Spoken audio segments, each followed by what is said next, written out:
אני אנסה ממש קצר, אבל זה חשוב, כי לדעתי יש בזה בשביל לתת תשובה להרבה דברים שנאמרו. א', אני אברך על מילים שאתה אמרת, עמנואל, שאין טעם להגדיר היום את מה שאנחנו רוצים, האם אנחנו ליברלים, ניאו-ליברלים. בעולם של היום ניתן לתת לכל אחד מאיתנו ביטוי ספציפי וייחודי משלו. כי כולנו שונים במקצת, אבל מה שחשוב זה שכולנו מאוד דומים ב-80-90% ממה שאנחנו רוצים, וזה מה שגילינו במחאה הזאת.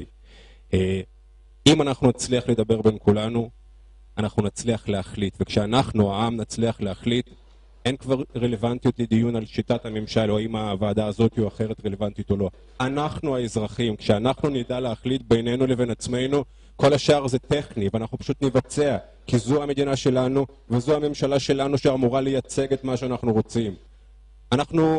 הממשל שהתחיל המחאה זרק לנו כפפה. הוא שאל אותנו מה אנחנו רוצים ספציפית.